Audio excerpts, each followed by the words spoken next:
trading. And as I mentioned, the 5-6 positions I have open right now in the Fusion portfolio at RadioActiveTrading.com. Saw a lot of red today, but other than this one, a lot of the positions are doing well. But you're going to see something interesting with that married put approach with different income methods being used. Now, let's go to my portfolio. I had to do some maintenance today. I mentioned the Planet Fitness one, and I said, oh, I did it at the right time. But let's just take a look at Planet Fitness. So I'm going to go here to do my further research. I'm going to go to the stock research tab there. And today it closed at 112.48. Let's just call it 112.50. Pretty good. It's up about 2% today.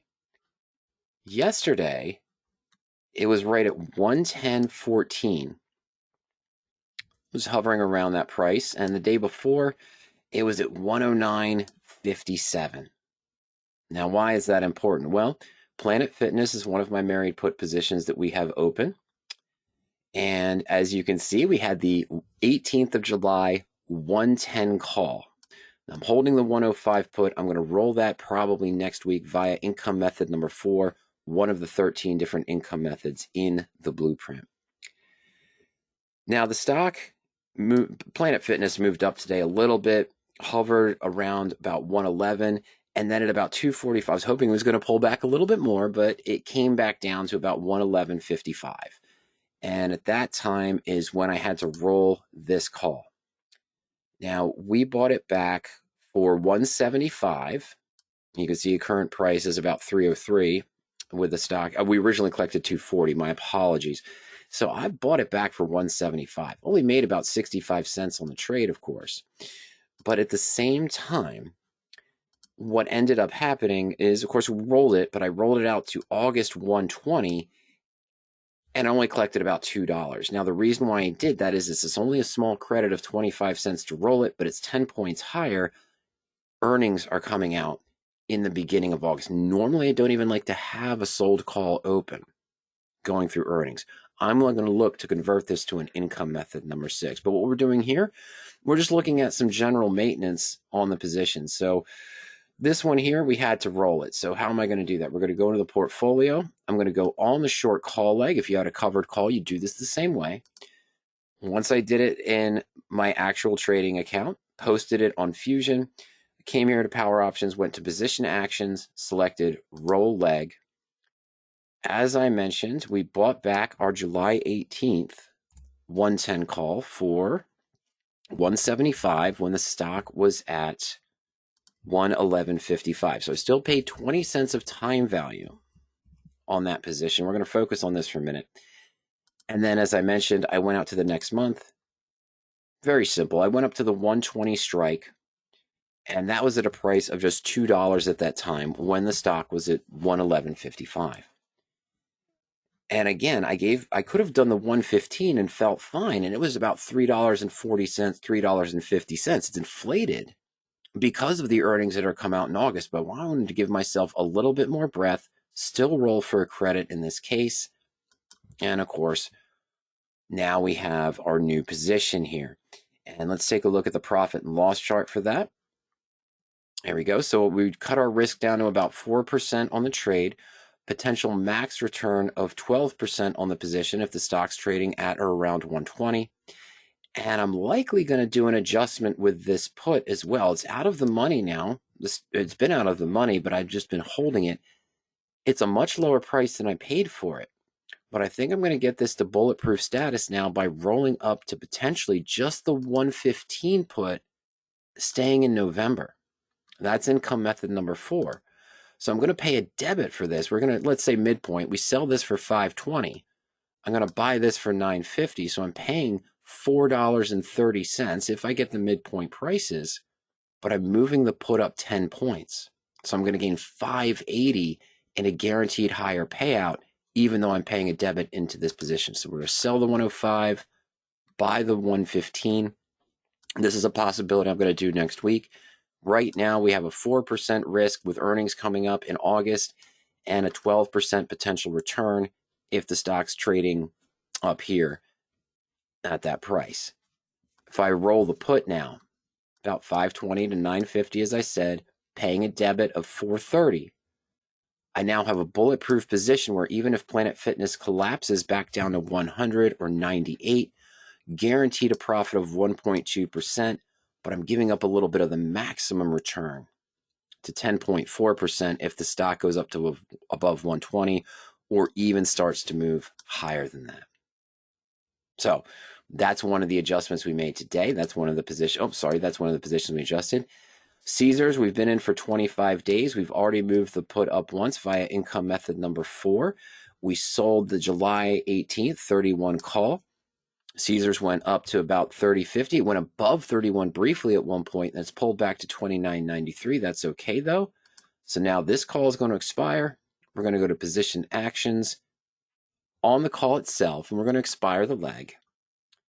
Just give us that information. We're going to keep the full 56 cents premium. It's small, but percentage-wise, it was a good gain. So now our Caesars position, of course, we're still sitting at a profit of 3.3%, about 50% of what the stock has gained since we've been in a position with our adjustments, but we're still carrying a 6% risk. It's no problem with the stock at 29 now, 182 days to expiration on the put. We're going to be able to sell another 30, 31 call, potentially do another income method. Last bit of maintenance here, Alamos Gold. Same thing. This stock went up to about 20. So we bought it originally at 26.95. It went up to 27.80. We moved the put up from the 27 to the 28, small move. And then we sold the July 28 call for today, only 47 cents, but percentage-wise on a stock trading at 27, that's fairly decent, fairly valuable. And of course, this call, the stock pulled back. Gold pulled back after this week. I thought it was actually going to go higher. I was afraid it was going to have to roll this. I thought it was going to go up to 28.70, 28.90. But hey, it dropped back down, had some bad days. That's okay. So we're going to, again, expire this leg for the short call, keep the full 47 cents. Where are we now with AGI? We've been in this position for only 16 days. Now we're at a loss of 1%. But the stock is down 7.6% on the position. I think we have an opportunity to roll this put down now back to the 26 level. We'll lower our cost basis and our break even. That's what I'm looking for going forward. Now, I mentioned the on trade, the one that took a big hit today. Well, it was down 112, but it was down today. This is a married put position we've been in for a while. It says 52 days. We've actually been in for about 120. We've got an October put that we've rolled a few times. We've rolled down with income method number 9, then rolled back up when the stock moved back up. And you see my original price was $59. The stock's down 10% from when I got in the position. But because of the way we've structured it, taken in the income, adjusted the put properly, I could liquidate right now for a 7.4% return. This was up at about close to 55 earlier this week. I was going to sell 57.5 call, missed the opportunity. I expected it to go higher. I was looking to roll the put up to almost get to bulletproof status, even though the stock right now is down 10% from where I am. But in any case, that's just some of the maintenance we wanted to do for our Fusion subscribers, show what our thoughts are. Lifetime is doing pretty good. It's down 2%, as you can see. I understand that. And we took some extra risk on this trade, but we're holding the 30 put and the stock's at 30.36. Now, I know we bought it at 30.98, but we've lowered our cost basis down to 30.55. I'm in a good position to move this put up and get income. Kraft Heinz just got another dividend. We're above our put strike. We're going to do some income methods on that one as well. And we already talked about Caesars and Alamos Gold. So things are looking good right now. Might open a new position. I know the past few years, several years I can think of, with the exception of 1 or 2, but I think the past 5 or 6 years, the beginning of August has always shown a little bit of pullback. So I'm actually waiting for that and then waiting to see some buy signals, because right now we're seeing sell warnings here on the market sentiment tool, but I'm waiting to see some buy signals after maybe that pullback that we might see in August that we've seen consistently over time. And then we're going to go through that. That's when I'm going to look to open new married puts, which is managing those ways now and managing those structures. All right. While I'm on the portfolio, I said Lawrence had a question that came in via email that he wanted answered, but real quick, while I'm here in the portfolio, Richard asked, how do I add additional shares purchased to a position previously opened in my portfolio? Okay, I'm going to skip portfolios for a moment. And we're going to go to, where's the recent one? June 6th. Let's go to June 6th, Richard, see what we have. There it is. I've got Alibaba. We had it in a discussion. Alibaba, I can't remember why we were discussing it, but it's down 10% right now.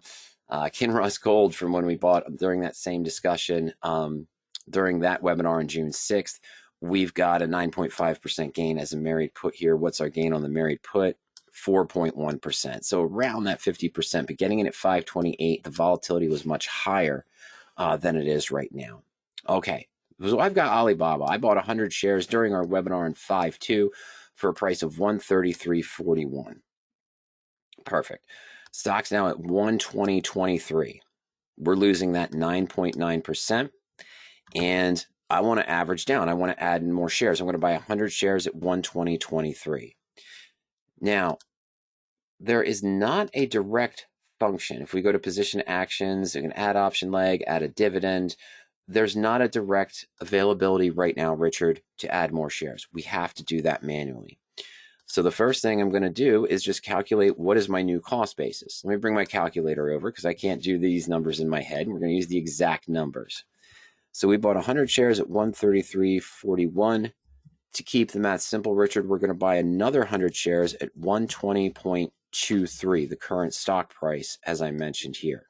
Oh, sorry, I didn't realize that would dip out.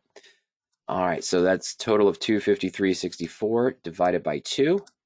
I now have a new cost basis of 126.82.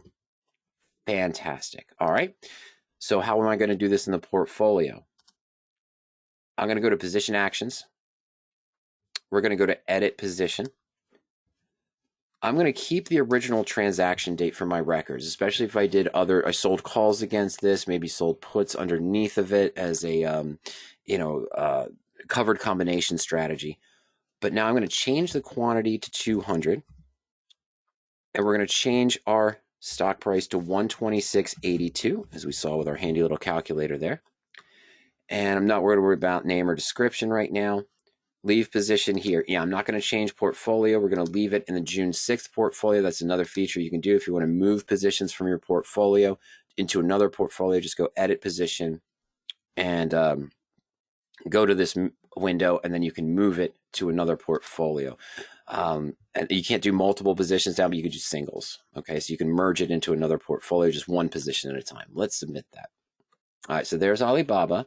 Now, I do have an alert set. It triggered probably when the stock fell 7%. But now what did the portfolio do? It updated everything. 200 shares, 126.82, net cost 253.64, stocks at 120. Now I'm down 13.18, but it's registering only 5.2%.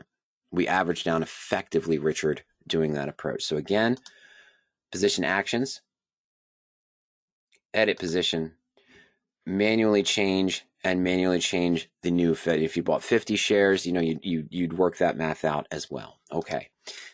Now let's go back to the portfolios. What I'm going to do at this point too, events and notes. So it did an update for me.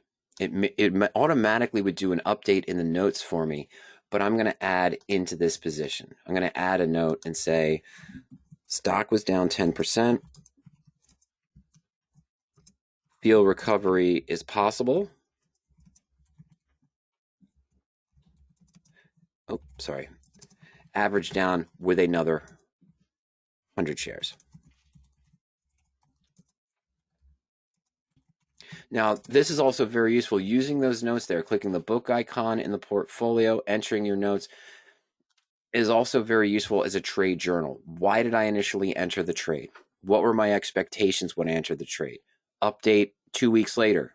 Am I meeting expectations or goals? No, it hasn't. What are the current market conditions? What happened? You're creating a trade journal for yourself. I do that with most of my married put positions on my personal portfolio, throwing out ideas of, 15, 20 days in, it only moved 1%. What could I do now? Should I consider income method number 7? Should I consider income method number 9? I do it with my bull put credit spreads as well, which are, shorter term, 14 days there. So that's how you can do it. Now, of course, now that I've adjusted it, I'm going to go into view here. My original stock decreased by 7%. Well, it is, but now I've got a new cost basis. So we're going to take that off. And for my original purchase price, let's say if it's now down, I think I got to update it 7% again. 120.23 from 111. Oh, no, the SMA is down. That's the alert that triggered. I apologize. That was the alert. Okay. So yeah, it's below that, but I'm going to take that off now because I've just decided, hey, even though it's in a downtrend, I think it's going to come back up. Save that. There we go. Yellow alert's been triggered, and is that my new one that I just put in? Oh, sorry, folks, clicked the wrong button.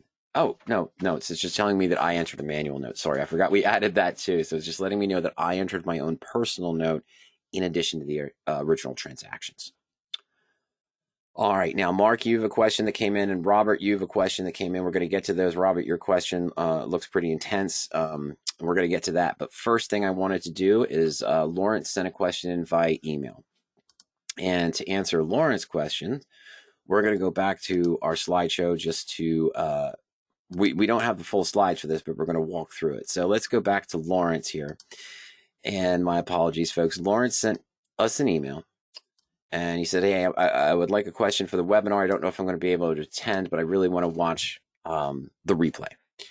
He says, I trade diagonal spreads with long leaps, calendar spreads, and short 45 days to expiration options. I usually roll my short options on Fridays when there's 21 days to expiration out to 45 days again. All right, so halfway roughly on a Friday, he's rolling his sold call out on this diagonal calendar spread.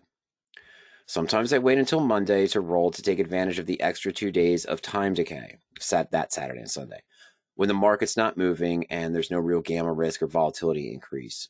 The weekend allows for 2 extra days, but I feel large data sets, the weekend news is negligible.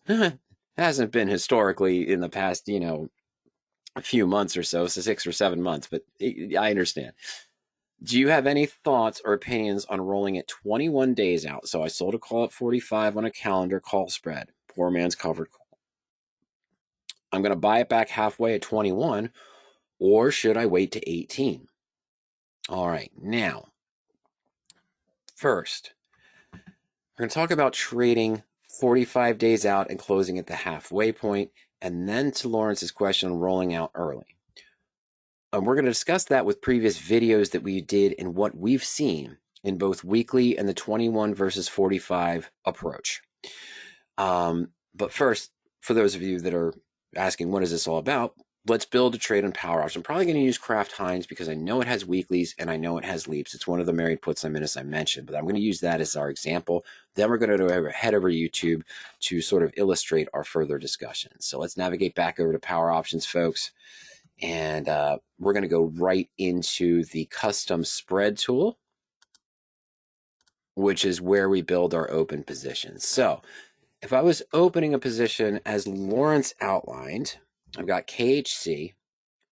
I'm going to buy a leap call, and the way I build my poor man's covered call calendar spreads is I'm probably going to go, we're going to January, still 182 days out. I might go to March. I'm going to go to March, 245 days out. We're selling 45 days against it initially at or just slightly out of the money. We're going to buy an in-the-money call, of course, to simulate owning the stock. 25 looks good. 22.50 might be better. We're right. Yeah, I'm going to use the 22.50 at $6. That's 245 days out. We're going to buy one call just to keep the math simple. 45 days, perfect. August 29th, 42 days out in time. I'm going to give myself some room. I'm going to sell, I want to do the 29, but I'm really going to do the 30 just to keep the math, again, pretty even. So we're going to sell that call.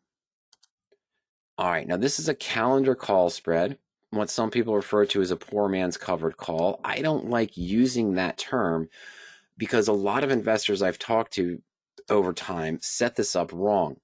Now, this is a good looking position for a calendar call spread, similar to a covered call. Instead of buying Kraft Heinz at $27.82 and selling that same August 45.30 call for about 31 cents, where we'd have a straight line profit and loss chart if the stock was anywhere above $30 on August expiration. Oh, this is pretty much the same. There's some give back here, but not a lot. What do I mean by give back? A lot of times when I see customers trading calendar spreads, diagonal spreads, they're not paying attention to one metric. They're buying an in-the-money call, selling an at or just out of the money call, and they end up with a profit and loss chart that looks like this, because they paid a debit into the trade that was higher than the difference in strike price. They might have paid $12 or $13 for this 10-point spread. So what happens in that case, if the stock moves above your sold call strike price and you do get assigned early, maybe there's an ex-dividend coming up, which would happen with Kraft Heinz, or some big news comes out and the stock jumps, well, your broker's going to buy the stock. He's got to exercise the long at 20 to deliver the shares at 30. This wasn't like a covered call where once you hit 30, it would just be this profit all the way through. The profit that you see, whether you're on your brokerage account, Thinkorswim, Tasty Trade, Schwab, E-Trade, what have you, the return you see on these calendar spreads is the max return. It's our best expected guess using Black-Scholes calculations of what the long option would be if the stock was trading right at this peak at expiration. That's how everyone does it. It's not us. It's everyone does it that way. And it's the correct way to do it. But if you're in the wrong type of spread, if you overpaid for the debit, you didn't pay attention to that metric, a filter we have in PowerOptions, the debit to strike difference ratio. If your debit's higher than your difference in strike prices, you actually enter a loss. And the reason why is because your short option is going to a delta of 1 at that shorter term expiration, if it's in the money. Even though you're deeper in the money down here at that 20 or 22.5 strike we just built the position on, this might still 180, 190 days out only have a delta of 0.85, 0.87, somewhere in that, or 0.85, 0.87, 0.9, but it's not 1. That's where this give back happens, because at this point you're losing 1 for 1 on the buyback cost of the short call, and you're only gaining 85, 87, 80, 90 cents on this one, even though it's deeper in the money because it's farther out in time. That's how the delta works. All right. Now, that's a calendar spread position. That's a diagonal call spread, poor man's covered call, whatever you want to call it. In this structure, 21 days from now, so let's just say the stock is at close to our strike price. To say it moves up to 29. Nope, not 39. My apologies. Say it moves up to 29. 21 days out, what would my expectation be? Well, the buyback cost of the short call would be about 40. So we're going to pay a little bit more naturally for it, and we're going to roll it out another 45 days from this day, 8/8. But we got a profit on the position. He's looking to milk this for continued premium, just as you would if you're long-term covered call holding.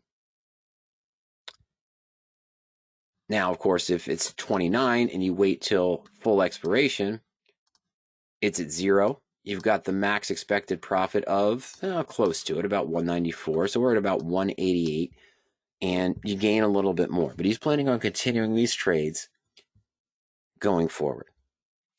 All right, now, for main part of Lawrence's question was, would you, of course, and do you have any thoughts, on rolling it 21 versus 18 days, holding it for those extra 2 days over the weekend to get some extra gamma? Now, interestingly enough, I'm going to go to the playlists, and I'm going to go to the covered call playlist. Here we go. We're going to view full playlist. And why I'm going here is there's a discussion that we had 3 years ago. Why do I keep some of these discussions from 5 years ago, 4 years ago in the playlist? Because it's still 90% of what I would present today. Now, we could run different models. You could run different back tests, Lawrence, over different VIX, changes in VIX. That's all going to affect what's happening with your trade. We've seen a lot of flux in VIX. We had that, decline from March into April. Then we had the recovery. We had VIX going up to close to 29.30, coming back down to about 14 and going back up to 19 and coming back down. That's going to affect also the time frame and the cost of buying it. But in this discussion, I'm going to click on this. If it starts auto playing, I'm going to pause it here because I just want to get to the script. There we go. Ignore the ad. But Steve's question during this video was what to look for to maximize on a covered call. A little bit further thought on this was in regards to, he had a long question. And part of Steve's question was, I'm trading weekly covered calls. mostly. I look to roll on Friday, but is it better if I just let the option expire? Is it better to roll on Friday? Is it better to roll on Thursday? And this part here about the ATM bell curve and why we might not roll in the money covered calls or even at the 21-day time period, we'll get to that in a moment, is I'm pretty sure this is the one. Yeah, this is the one I think. And if it's wrong, I'll correct it later. But what we actually found with Steve's approach, we did 2 different cycles of a weekly covered call. I think it was on Apple or something obvious at that time 3 years ago. It might have been Microsoft. Wasn't moving too much, as you mentioned, Lawrence. But what we saw is that it was actually more profitable for a 2-week cycle with Microsoft or Apple staying in that same time or staying in that same price range, not bouncing up too much or too down, no major movements. He made more money rolling on Thursday. We were using the historical tools to evaluate that. We looked at the price of the buyback and what the next week's call would be. Buying it back on Thursday versus buying it back towards the end on Friday or waiting till Monday. He got more bang for the buck closing on Thursday, near the close, of course, near the afternoon, and rolling to the next week's option at that point. It was very interesting. It was eye-opening for me because that's not what I expected. I thought, hey, get the most maximum, even if it's in the money, just paying back intrinsic value or close to intrinsic value and then selling for the next week. And if it wasn't moving, we saw in both of those 2-week time frames that we did that it was better to roll on Thursday rather than Friday. And rather to wait for expiration, whether it expired in 1 week, it did expire, 1 week it had to be bought back. But even waiting for it to expire and then selling on Monday for that following Friday, it was more profitable to roll on Thursday. It was very interesting. It was very unique. Now, one stock, 2 weeks of trading, I get it, from 3 years ago, does not the market make. Further analysis of your question is going to delve down into, further analysis on that is going to delve down into the type of stocks you're trading and using the historical tools. I highly recommend that you maybe use the historical tools here in Power Options. You can pull up your stocks. Let's just say KHC again. I can go to the chain and let's say that, let's go back to July. Let's go back to the 11th real quick. And say, okay, so here I am on the 11th, last Friday, and I sold for the 18th. Or I sold for the 25th. We could do that too. I'm sorry, let's go to the expiration date. We sold for the 25th. Okay, so now let's go forward. And what was the price? Let's say I sold probably the 26th at that point. Okay, so he was at 27.14 on, no, I'm not in historical date. Sorry, changed it back to normal. I want to go back to the 11th. Yeah, the stock was at 27.14. I apologize. So 14 days out. So I sold the 27.50. Now moving forward to the 18th, or today, I could go current, but let's just go to the 11th. Sorry, folks. Let's go to current. We're talking about the 27.50. I'm sorry, it's at 41 cents. It's loading right now. So we go to the current chain, and what's the price of the 20? It's still loading, isn't it? Oof. Okay, I apologize. But sorry, Richard, that's how I would do it, is I could use the historical tools in the historical chain, take a look at some of my previous trades and go back and say, okay, what if I had closed on Thursday? What if I had closed on Friday? And so forth. Now, I'm going to go back to YouTube. And I want to search. I'm going to go to... I should be logged out to do this. Give me 1 second, folks. I'm gonna do something really quick here. My apologies. I'm gonna open this up in a different frame, not logged in. There we go. And what I'm gonna do is I just want to go to the Power Options YouTube channel, and we're just gonna look at something real quick. So this is gonna relate to your question. You didn't even ask this question. This is working for you. This is doing well. Like I said, that's what we saw during the weeklies. It might not apply the same, but it was kind of fascinating to see that closing on Thursday, was actually more profitable in those examples we ran in that webinar than closing on Friday, or waiting for the full expiration, or just buying it back at near intrinsic and then selling it again on Monday. All right, now I'm going to go back to this screen here. There we go, folks. Back on Power Options, we're going off the playlist, but I'm going to search on the Power Options YouTube channel for two ways. What I want to just talk about briefly, because I got these other two live questions that came in. A few years ago, we had a discussion on there's two ways to trade credit spreads, short-term versus longer-term and closing. This was 1 year ago. The original two ways to trade bull put credit spreads was from 3 years ago. Jerry brought us this question. And his question was, Mike, I'm selling 45-day out calls or 45-day out bull put credit spreads and closing them in 21 days. I think this is a Tom Sosnoff approach at Tastyworks and Tasty Trade, and they've been doing really well with it. You know me. I have my, you guys have talked, you heard my voice ad nauseum probably now for several years, but I like to use that 14-day out bull put credit spread. And Jerry says, I'm doing this, I'm going, 21 or 28 days or 30 days out in time and closing at 12 or 15 days. Or sometimes I'll go 45 days and I'll close at 21 days. And in this video, the number 2 ways to trade a strategy, bull put credits, you can see it by the two black cats there, the mirror black cats on the image. We found out that the profits of just using our approach with 2 weeks out in time, the same examples, we ran about 2 or 3 different examples.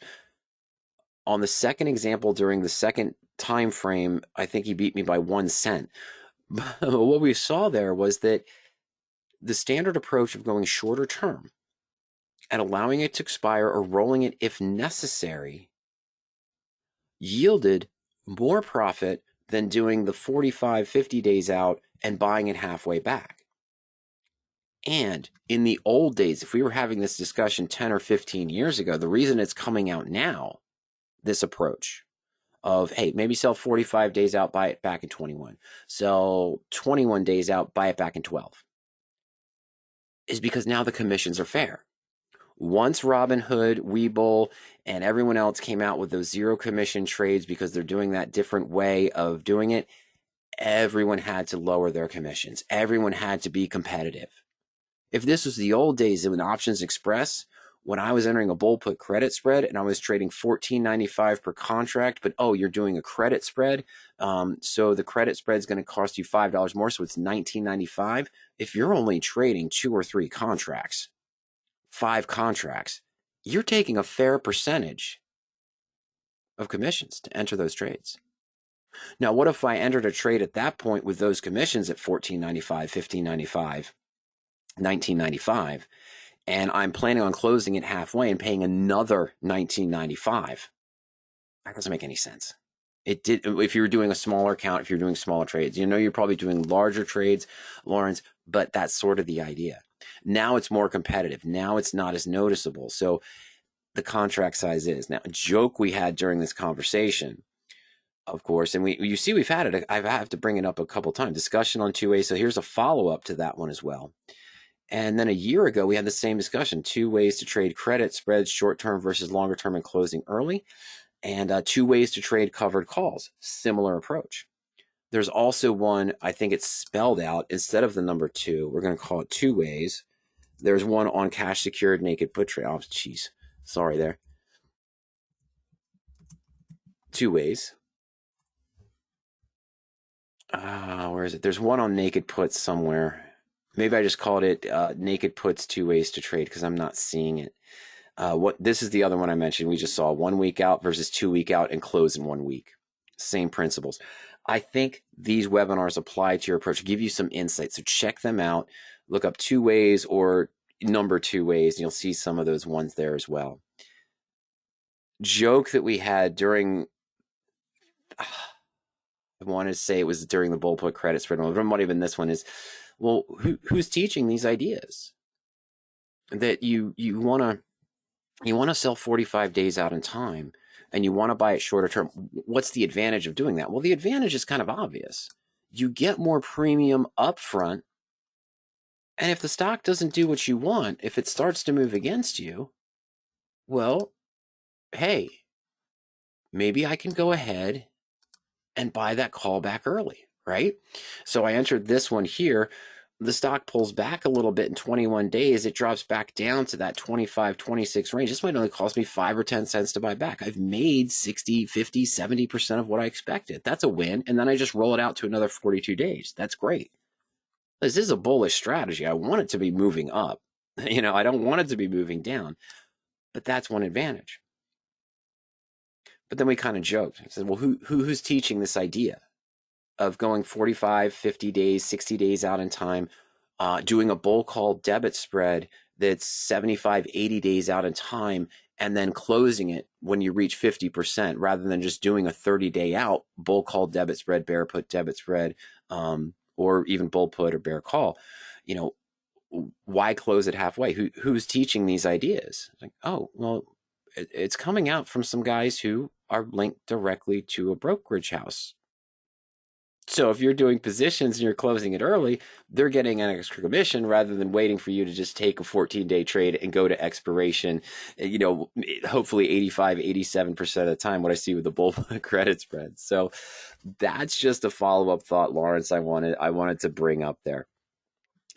Check out those videos once again in the covered call playlist. You've got that video of criteria for the optimum time frame to roll a covered call. Check that out. It'll give you some ideas. I was very surprised we found out in that discussion where volatility where it was 3 years ago, in the examples that we use, it looked like Thursday was the best time to do it.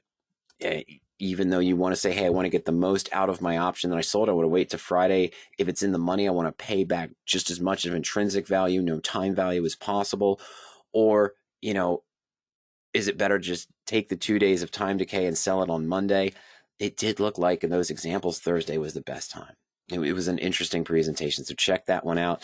And then later on, of course, check out those ones for the 2 ways that you might on the YouTube channel, Power Options YouTube channel. I apologize. Just type in 2 ways. You'll see some of those comparisons we did about selling 45 days out with a plan to buy at 21 versus just selling the 21-day out to begin with, just selling the 14-day out to begin with. Now, disclaimer, all that being said, this is not a knock against some names that I mentioned and people that are teaching this. They're great educators. They have shown great success with this concept. It gives you that extra premium up front, so you have more downside protection. If I just sold the 14-day out right now, I'd only get 12 or 15 cents, and I'm going to see that fluctuate drastically in these news-driven markets. There's a benefit to doing it, but take a look at some of those comparisons I mentioned, because you might find that, and then use the historical tools and power options to take a look at the positions you did in the past, buying them back at 21 days, would even better just selling the 20 to 21 day out call to begin with. And then when you got towards expiration, buy it back for near intrinsic, and then starting over with your 42 cycle, or the 21 cycle, I should say. Take a look at that. Check it out. Okay. And I'll do my best, Lawrence, to do a little bit more delve deep into it. But yeah, I think you want to check that out there. Run some of your own comparisons using some of the historical tools. See what could have happened if and when, and how that would have played out for you. All right. Now, let's get to some of our 2 live questions that came in. We are at 5:15 p.m. Eastern time. We're still going to have time to do some other questions here. Mark, I don't think there's a direct way to do this. So Mark's talking about in the search tool. He says, I thought there was, but we're going to take a look together, because I thought I've done this before in a webinar, but we're going to take a look, Mark. Mark's talking about the search. And what he's asking me, I'm just going to go to long call, and we're going to go to search. Mark says, is there a way to combine your stock lists in your default search tool into one list? Let's say I want to combine your IBD lists and the value line lists as an example. Well, as I mentioned here in the search tool, you've got your multiple criteria for options. And you've got different Greeks, range in the money, IV over HV ratios, percent implied volatility range, time values, percent to double, bid-ask spread, and much more. Open interest, put call volume ratio, percent current option volume, looking for hot trends, where's the hot volume right now, and more. Stock technicals, simple stuff, beta, RSI, broker recommendation, then some of the more advanced stuff, Bollinger Band and Bollinger Band ranges, simple moving average, but now simple moving trends, historical stock trend, days up or down, MACD screens, positive or negative, days above, days below. Fundamentals, pretty basic. Stock price limitation, earnings per share growth, PE ratio, price to sales, dividends or not dividend, avoiding earnings, excuse me, folks, between now and expiration, or looking for specifically trades between now and expiration, avoiding ex-dividend date, or looking for, in the money covered calls specifically with ex-dividend coming up as well. Last is the lists. All right, so you can screen against a specific sector or industry. You can exclude a specific sector or industry in your search. You can use our default stock lists or create your own. Naturally, on the webinar account, we have multiple ones created, but you have our defaults, some IBD lists, inverse and leveraged ETFs, stocks offering LEAPs, stocks offering weekly options, S&P 100, S&P 500, NASDAQ, monthly dividend payers is another default, and the value line. Now, if I go to create and modify stock lists, I can create my own personal list, but including Mark, our saved lists, our default preferred stock lists, or any of my existing ones. If I go to combine lists, I should, there it is, yeah. So I should be able to, list name, I'm going to call it Mark Combo, and I'm going to select IBD 50, IBD sector leaders, and value line, let's just go 1. All right, so that's it. I knew it was there. I just wanted to make sure it was there. So instead of hitting create list, hit combine lists, any list you've created, Mark, or any of our default stock lists are available there. Just check the box, do a list description. It's IBD plus VL. And there we go. All right, so now that list has been created. You see all these different ones. Mark Combo is in there, 79 total stocks from the IBD 50 list combined with value line number 1. Now I go back to my long call search. I'm going to keep my Bollinger Band breakout, but there's only 9 results to begin with, Mark. But let's go ahead and add that list. What was it again? It was Mark Combo. Let's submit that search. Probably not going to see anything. Ooh, Toast. That's one of Ernie's married put positions, and Allegheny Techs. So matching our default criteria for the Bollinger Band breakout with just stocks that are in the combined IBD and value line list, Mark. There you go. You've got TOST, ATI, looking at the money strikes there for potential breakout positions. Nice. Very good. So, but that's how you do it. Lists again. Click create and modify stock list. Rather than create list, go to combine list. Any list you've created, any default list we have is available there. All right, bear with me on this one. I got to write notes while I'm doing this so I have it marked down so I'm not bouncing back and forth with the question. Robert asked a question here. And, okay, he says, as part of my personal SPX trading strategy, I roll 12-month SPX LEAPs each month to the next month. While viewing the chain, I roll 12 months. Okay, reviewing the chain for August 26th, I know that someone had simultaneously purchased 50 SPX 6400 puts and 50 SPX 6400 calls almost immediately after posting the chain. What would you speculate is the reason for taking this position other than making a bet that that's it? Okay. Okay. So that's it. He says, other than anything other than making a bet SPX was going to rise or sink dramatically over the next year. I'm sorry. August of 26. I'm thinking August 26 expiration. Okay, August of 2026. There we go. So we're a year out, as you mentioned. So let's take a look at SPX chain.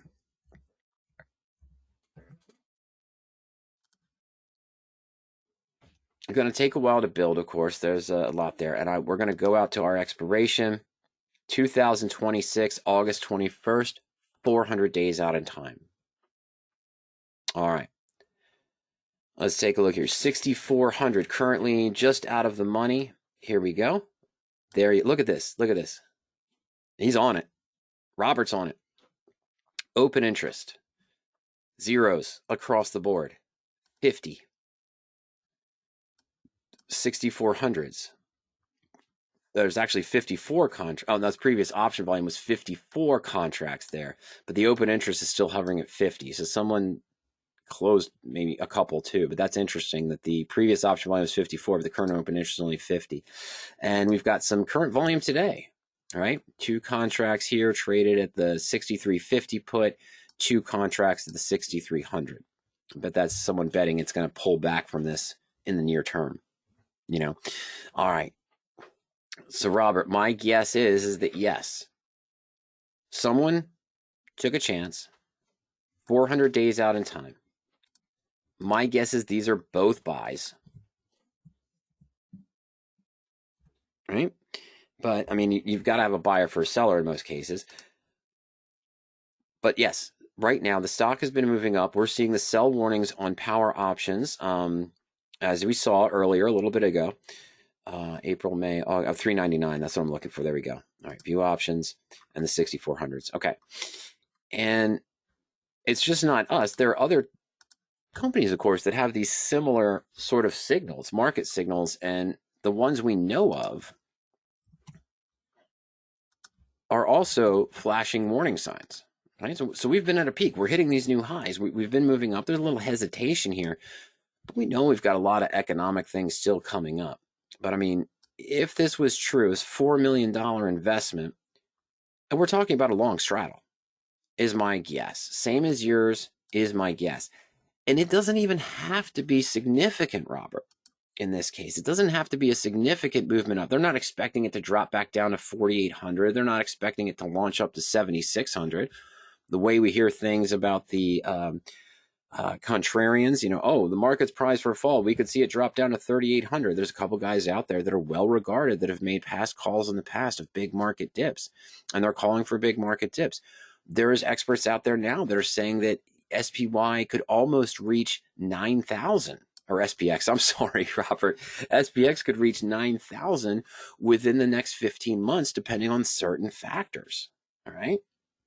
But look, even if, let's just say we pull back to a reasonable level. Let's say we pull back to 5,900 in the next 60 days, September 16th.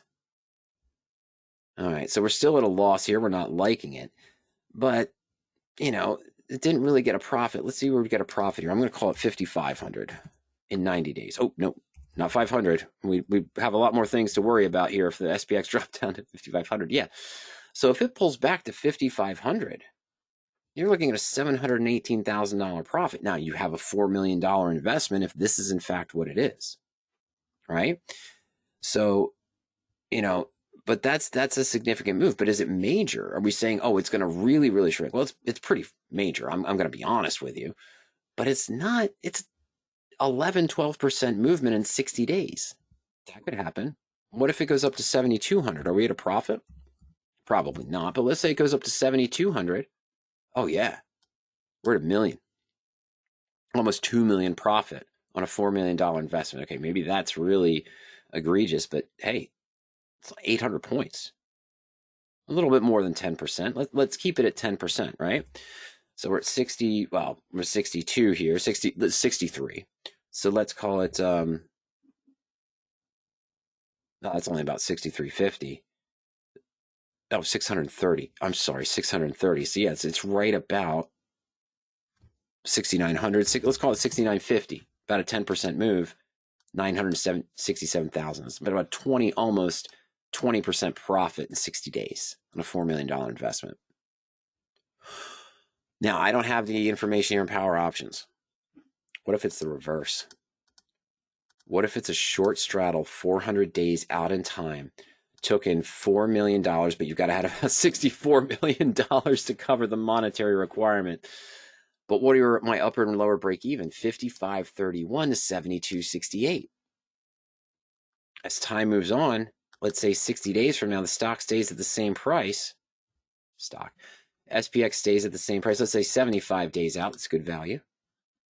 The time decay alone I'm making about 10%.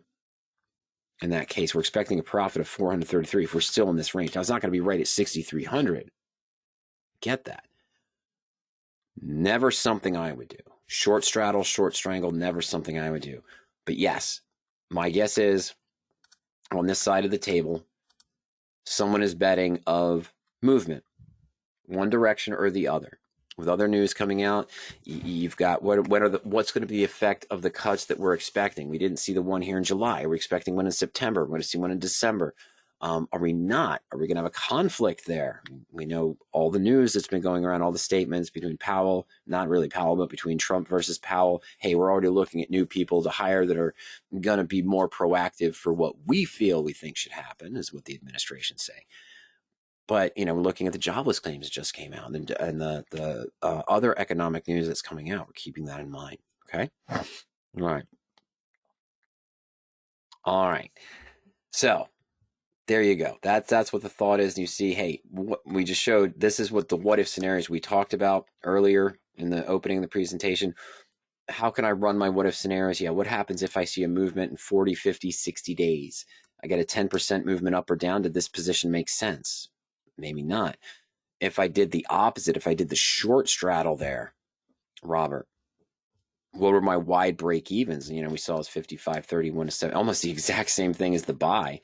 But you're not looking to hold this for 400 days. You're looking to close it when you get a reasonable profit. And we saw some reasonable profits theoretically that could happen if volatility remains about the same.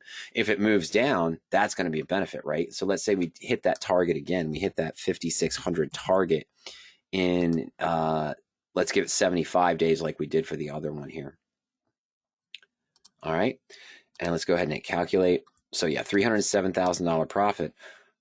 But if VIX is falling to 5,600, even the SPX August options are going to increase a little bit. Let's say their volatility goes up to 0.19 from this 0.15, 0.1764. This one isn't going to be that bad, but let's go up to 0.19, maybe 0.2. Let's not add an extra decimal, Mike. And there we go. And you're almost double the profit, 630,000. But if it moves up, that's the other case. You're going to expect the volatility to drop. Let's say this goes back to 11. If we saw that, what level did I hit again? It was 72. Wasn't that high, was it? It was 69.50, I think I put in from where we are now. Yeah, and it's a loss of 17,600. But if volatility stays the same, what did I say? 0.156 and 0.176. You're to see how drastic that changes it with the volatility. But yeah, if it's moving up, our volatilities are going to drop. This might not be a winning position, as we just saw. If it drops down to 0.11, 11% volatility on those options with that movement up to 69.50. But if it moves down, the volatility is probably going to increase. You're going to see that higher profit. Very, very tricky. Very, very tricky play to the upside in this case, because if it moves, it's moving up as much as they would need to in the shorter term. It might hold a longer term, of course, on the buy side. But on the sell side, if it falls, it's even worse, because now the buyback costs are going to cost more, so they might be at a loss. But if it moves up, volatility is going to drop. Their buyback costs might be less. They might get a profit. Always want to factor that into your equations. All right, we're 5:31 p.m. Eastern time, but Paul had a final question. We've seen these sell warnings change recently. I mentioned it earlier in the presentation. Our market sentiment tool are seeing some sell warnings. I'm going to see buy warnings to enter new positions. Right now, the sell warning is at 4 bearish, 9 neutral, and no bullish. Put call volume ratio is bearish. That's across the entire market. Trend is bearish. Days over the SMA 20 is extraordinarily bearish, and the gap over the SMA 100 is bearish. We go to view overall sentiment history. And we see that we've had sell warnings starting way back here July 2nd. 6 bearish, 7 neutral, no bullish. 7 bearish, and we're at 62.79. And 6 neutral. Then it drops down to 4 and 9 and 4 and 9. And then we go up to 6 and 7, 5 here. We're back to 4 and 9s. We went up to 5 and 8s here for a stronger sell warning. 62, 63, and we're pushing back up, but now things are bearish. Well, what's changing? Let's look at the last 3 days. Paul's question is, sell warnings being displayed throughout the week. Do you have any comments as the sentiment signal getting weaker the longer the sell warnings are displayed? One of the biggest factors is the daily factor, Paul. And you can see that here. SPX number of days up. It's at mid-neutral. Why? Because if it's 2 days up, 3 days up, it's in bearish. If it's 2 days down, it's in bullish. Because historically, based on the histogram, of course. Shoot. I don't have my arrow. Sorry about that. On the histogram, you see that it's real.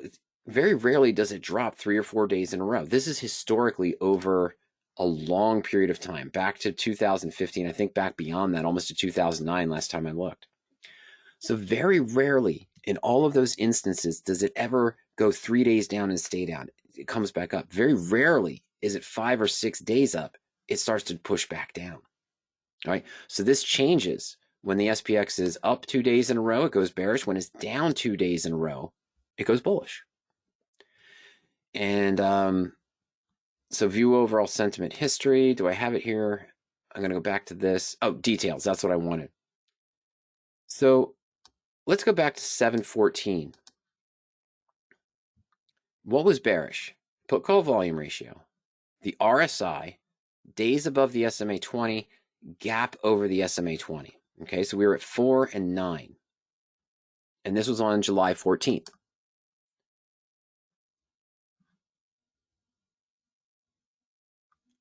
I got to go to current. I apologize. I got to go to current. Let me refresh this page. I'm sorry. Oh, current. There it is. Oh, let's just go next. July 15th. We dropped to 3 and 10. What fell off? Put call volume ratio is still bearish. RSI is bearish. SMA 20 is still very bearish. But the gap over the SMA 100 started to pull back because we had a negative day. That gap decreased. So that moved just out of the bearish mode into almost neutral because we had a down day, 0.4%. July 16th, we go back to 5.8. We're up 0.3%. Put call volume ratio is now bearish. Trend is now moved into bearish. RSI is still bearish. SPX days 20, and the gap just moved back over again into bearish. So the trend and the SPX, the trend entered the game. SPX gap over the SMA 100 entered the game. Next day, 17th, up 0.5%, 5 and 8 again. Put call volume ratios in bearish mode. Trends in bearish mode. SPX RSI, bearish mode. Number of days over SMA 20, extreme bearish mode. Gap over the SMA 100 still holding. What's going to happen on the next day? Up, July 18th. What happened today? We were down again, weren't we? We started up and we went down. Yeah, so all break even. Okay, just basic nothingness. Okay, so we lost what? What do you think we lost again? The trend's still bearish. SMA 20 is still bearish. Gap over the SMA 100 is still bearish. Put call volume ratio is still bearish. What we lost from yesterday with the 5.8 was the SPX RSI, the relative strength. That makes sense, doesn't it? It was a neutral day. The RSI is weakening, and it just slipped out. Up and down in neutral days, Paul. The 4 factors, the 4 ones that are really going to be noticeable, that, as I mentioned, SPX days up and down, gap over the SMA 20 potentially, depending on the movement. Trend, EMA 10, that's usually pretty reliable, but the RSI, you see, it's fluctuating right at that mark. It's right there. So is the number of new stock 52-week high that's flirting right with bearish. This is flirting right with bearish. These other ones are pretty neutral here. That's fine. But you know the SPX number of days up, that's going to fluctuate. It's in neutral right now. If it goes up Monday and Tuesday, you're going to see that in strong bearish mode. Okay? And this one here, SPX MACD gap is actually flirting with bullish. That's kind of interesting. But here we're pushing a little bit towards bearish. We're just not there yet. So that's what's happening, Paul. It's not getting weaker. It's fluctuating because those 1 or 2 indicators that are relatively affected relatively affected by daily movements. Okay. And that could be obviously that one. But this gap over the SMA 20, if it starts to weaken, this might go down. All right. The number of days above it's screaming bearish, but the SMA gap, this one might slip out tomorrow. Monday. Sorry, Paul. This one might slip out tomorrow, depending on the market conditions, because it's flirting there. It doesn't mean the sell signals are necessarily getting weaker. It's based on that daily fluctuation. Now, it's still weighted the same in that case. But again, I'm sorry, let me go back there real quick. So weighted the same. There's things further. And to follow that up, Mark says, do you have a video on just this screen, the market sentiment? Dozens of them. Okay, first off, your help video is right here. You can see that when you log on, when you go to the market sentiment tool, it's right there. Under the webinar archives, not portfolio, Mike. There we go. Free webinars. I know I've got some recent ones. Signature tools, recent look at the market sentiment and VIX trades, 11/7/2024. Options concepts, market sentiment concerns heading in July 15th. That's from last year. But again, going back to the YouTube channel, Mark, and I'm in the wrong spot. So give me 1 second here. I'm on my channel as being logged in. I want to go back here. Apologies, to screen 2, where I'm not logged in. We're just here as a PowerOptions visitor, where we searched for those 2 ways before for that previous question from Lawrence. And Mark, I am just going to do a market sent.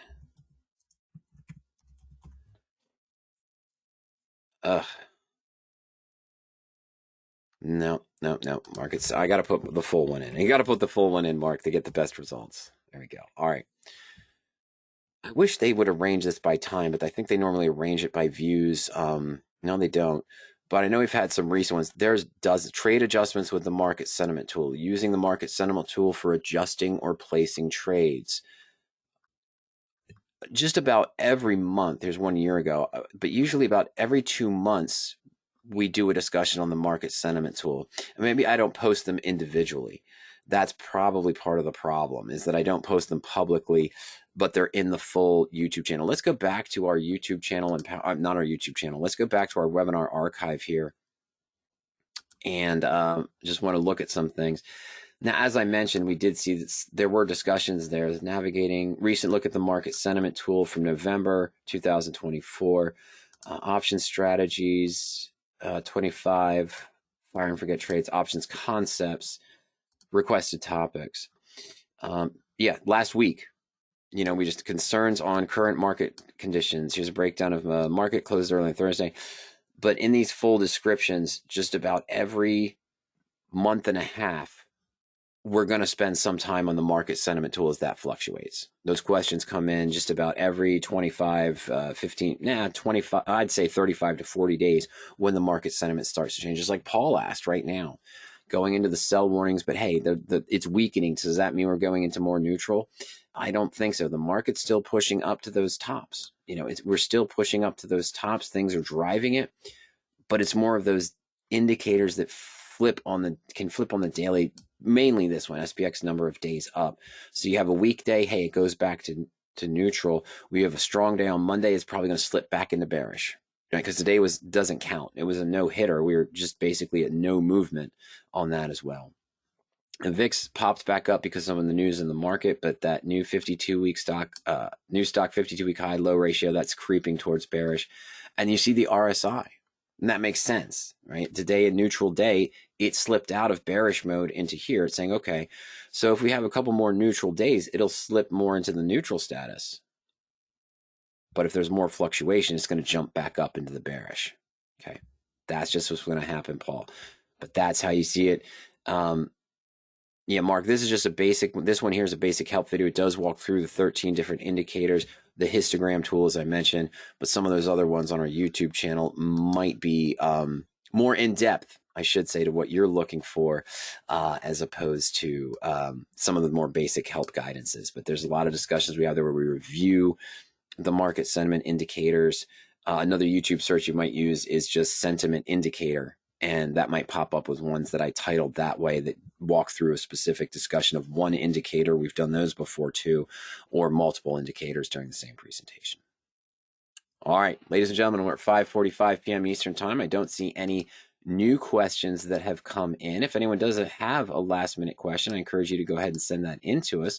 In the meantime, I just want to remind everyone that today's material are my thoughts and your questions designed for educational purposes, increasing investing performance, and options knowledge. Any stocks or options discussed today should not be taken as recommendations or direct trading suggestions. Options involve risk and may not be suitable for all investors. We had a chance to look in depth at the portfolio tools. We looked a little bit at the search tools for creating lists and adjusting criteria, took a little bit of a look at the historical chain.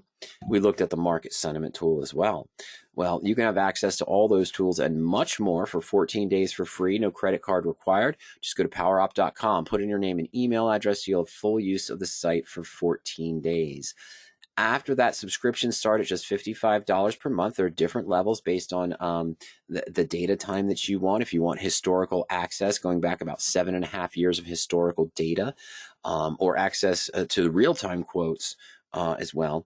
So you can price that out based on your needs. You can cancel at any time. There's no contractual obligation. Free coaching sessions are available on all levels of subscription. That's essentially a 35 to 45-minute phone conversation. Myself or Ernie will walk you through the tools on the site and answer any questions that you have. Of course, you can upgrade at any time. And as we saw, Power Options subscribers have full access to the webinar archives. Oh, wow, that went different. That are posted. If you're on a trial, some of the more recent ones might be blacked out. Speaking of which, you saw you can check out the webinar archives at any time on the Learning Center. Also for more articles and resources, or check out the YouTube channel as we showed today using the different searches for the terms that you want. YouTube at Power Options, all one word, and you can search for covered calls, search for implied volatility, search for analyzed trades, search for rollouts, and you'll see different ideas. Again, as I mentioned, today's full presentation is going to be available to subscribers and I think to the public as well. With the different discussions that we've had, I don't know if I'm going to have a chance to break those up, edit those tonight, getting ready for a vacation, leaving tomorrow morning. So everyone's probably going to see this about 7:30 p.m. Eastern time tonight. Don't worry about the segments being posted. I may go back and do that later on as well. All right. Well, ladies and gentlemen, I want to thank you for joining me today. I hope you got some useful information out of today's presentation.